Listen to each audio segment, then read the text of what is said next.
2 Coríntios capítulo 5. Porque sabemos que se a nossa casa terrestre deste tabernáculo se desfizer, temos de Deus um edifício, uma casa não feita por mãos, eterna nos céus. E por isso também gememos, desejando ser revestidos da nossa habitação que é do céu, se todavia, estando vestidos, não formos achados nus. Porque também nós, os que estamos neste tabernáculo, gememos carregados, não porque queremos ser despidos, mas revestidos para que o mortal seja absorvido pela vida. Ora, quem para isto mesmo nos preparou foi Deus, o qual nos deu também o poder do Espírito. Pelo que estamos sempre de bom ânimo, sabendo que enquanto estamos no corpo, vivemos ausente do Senhor. Porque andamos por fé e não por vista. Mas temos confiança e desejamos antes deixar este corpo para habitar com o Senhor. Pelo que muito desejamos também ser-lhe agradáveis, quer presentes, quer ausentes, porque todos devemos comparecer ante o tribunal de Cristo, para que cada um receba segundo o que tiver feito por meio do corpo, ou bem ou mal. Assim que, sabendo o temor que se deve ao Senhor, persuadimos os homens à fé, mas somos manifestos a Deus, espero que nas vossas consciências sejamos também manifestos. Porque não nos recomendamos outra vez a vós, mas damos-vos ocasião de vos gloriardes de nós, para que tenhais que responder aos que se gloriam da aparência, e não no coração. Porque se enlouquecemos é para Deus, e se conservamos o juízo é para vós. Porque o amor de Cristo nos constrange, julgando nós assim, que se um morreu por todos, logo todos morreram. E ele morreu por todos para que os que vivem não vivam mais para si, mas para aquele que por eles morreu e ressuscitou. Assim que daqui por diante a ninguém conheçamos segundo a carne, e ainda que também tenhamos conhecido a Cristo segundo a carne, contudo agora já o não conhecemos deste modo. Assim que se alguém está em Cristo, nova criatura é, as coisas velhas já passaram e eis que tudo se fez novo. E tudo isto provém de Deus que nos reconciliou consigo mesmo por Jesus Cristo e nos deu o ministério da reconciliação, isto é, Deus estava em Cristo reconciliando consigo o mundo, não lhes imputando seus pecados e pôs em nós a palavra da reconciliação, de sorte que somos embaixadores da parte de Cristo, como se Deus por nós rogasse. Rogamo-vos, pois, da parte de Cristo, que vos reconcilieis com Deus. Aquele que não conheceu o pecado e fez pecado por nós, para que nele fôssemos feitos justiça de Deus. Capítulo 6. E nós, cooperando também com ele, vos exortamos a que não recebais a graça de Deus em vão. Porque diz: ouvi-te em tempo aceitável e socorri-te no dia da salvação. Eis aqui agora o tempo aceitável, eis aqui agora o dia da salvação. Não dando nós escândalo em coisa alguma, para que o nosso ministério não seja censurado, antes como ministros de Deus, tornando-nos recomendáveis em tudo, na muita paciência, nas aflições, nas necessidades, nas angústias, nos açoites, nas prisões, nos tumultos, nos trabalhos, nas vigílias, nos jejuns, na pureza, na ciência, na longanimidade, na benignidade, no Espírito Santo e no amor não fingindo, na palavra da verdade, no poder de Deus pelas armas da justiça, à direita e à esquerda, por honra e por desonra, por infame e por fama, como enganadores e sendo verdadeiros, como desconhecidos, mas sendo bem conhecidos, como morrendo e eis que vivemos, como castigados e não mortos, como contristados, mas sempre alegres, como pobres, mas enriquecendo a muitos, como nada tendo e possuindo tudo. Ó Coríntios, a nossa boca está aberta para vós, o nosso coração está dilatado. Não estáis estreitados em nós, mas estáis estreitados nos vossos próprios afetos. Ora, em recompensa disto, falo como a filhos, dilatai-vos vós também. Não vos prendais a um jugo desigual com os infiéis, porque que sociedade tem a justiça com a injustiça, e que comunhão tem a luz com as trevas, e que concórdia há entre Cristo e Belial, ou que parte tem o fiel com o infiel, e que consenso tem o templo de Deus com os ídolos, porque vós sois o templo do Deus vivente, como Deus disse: neles habitarei e eles andarei com ele, e eu serei o seu Deus e eles serão meu povo. Pelo que saí do meio deles e apartai-vos, diz o Senhor, e não toqueis nada imundo, e eu vos receberei, e eu serei para vós pai, e vós sereis para mim filhos e filhas, diz o Senhor Todo-Poderoso. Capítulo 7.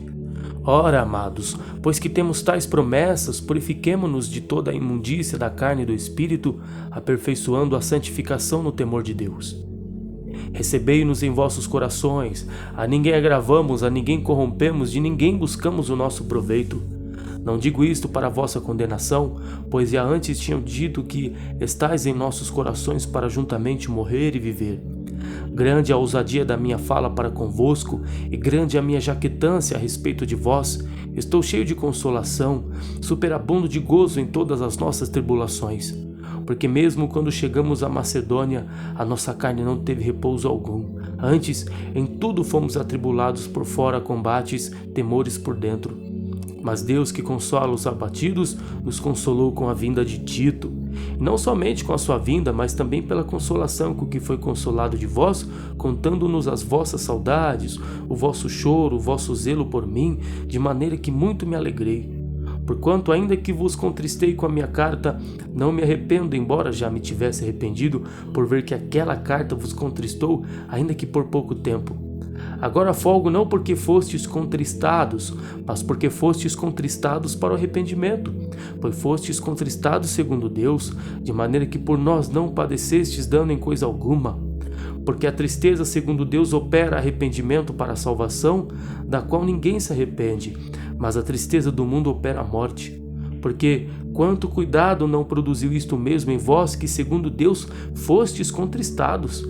Que apologia, que indignação, que temor, que saudades, que zelo, que vingança. Em tudo mostrastes estar puros neste negócio. Portanto, ainda que vos escrevi, não foi por causa do que fez o agravo, nem por causa do que sofreu o agravo, mas para que o vosso grande cuidado por vós fosse manifesto diante de Deus.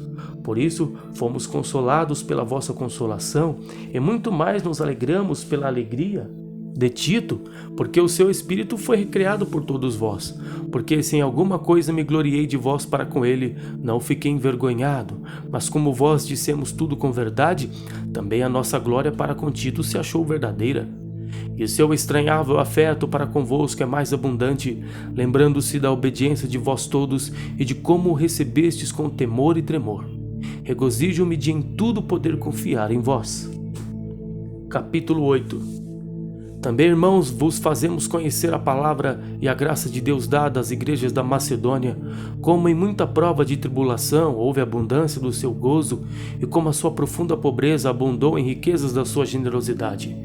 Porque segundo o seu poder, o que eu mesmo testifico, que ainda acima do seu poder, deram voluntariamente, pedindo-nos com muitos rogos a graça e a comunicação deste serviço que já se fazia para com os santos. E não somente fizeram como nós esperávamos, mas a si mesmos se deram primeiramente ao Senhor e depois a nós pela vontade de Deus, de maneira que exortamos a Tito que, assim como antes tinha começado, assim também acabasse esta graça entre vós. Portanto, assim como em tudo abundais em fé e em palavra, e em ciência, em toda diligência, e em vossa caridade para conosco, assim também abundeis nesta graça. Não digo isto como quem manda, mas para provar pela diligência dos outros a sinceridade do vosso amor. Porque já sabeis a graça de nosso Senhor Jesus Cristo, que sendo rico por amor de vós se fez pobre, para que pela pobreza enriquecesseis. E nisto dou o meu parecer, pois isto vos convém a vós, que desde o ano passado começastes, e não foi só praticar, mas também querer. Agora, porém, completai também já o começado, para que assim como houve a prontidão de vontade, haja também o cumprimento segundo o que tendes. Porque se há prontidão de vontade, será aceita segundo o que qualquer tem, e não segundo o que não tem. Mas não digo isto para que os outros tenham alívio e vós opressão, mas para igualdade. Neste tempo presente a vossa abundância supra a falta dos outros, para que também a sua abundância supra a vossa falta e haja igualdade, como está escrito: o que muito colheu não teve de mais, e o que pouco não teve de menos. Mas graças a Deus que pôs a mesma solicitude por vós no coração de Tito, pois aceitou a exortação e muito diligente partiu voluntariamente para vós. E com ele enviamos aquele irmão cujo louvor no Evangelho está espalhado em todas as igrejas.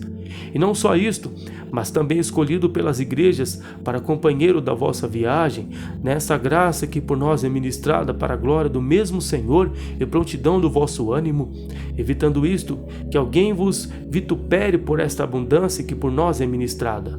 pois zelamos o que é honesto, não só diante do Senhor, mas também diante dos homens. Com eles enviamos também outro nosso irmão, o qual muitas vezes, em muitas coisas, já experimentamos ser diligente, e agora muitos mais diligente ainda, pela muita confiança que em vós tem. Quanto a Tito, é meu companheiro e cooperador para convosco. Quanto a nossos irmãos, são embaixadores das igrejas e glória de Cristo. Portanto, mostrai para com eles perante a face das igrejas a prova do nosso amor e da glória acerca de vós. Capítulo 9. Quanto à administração que se faz a favor dos santos, não necessito escrever-vos, porque bem sei a prontidão do vosso ânimo, da qual me glorio de vós para com os macedônios, que a Acaia está pronta desde o ano passado, e o vosso zelo tem estimulado muitos.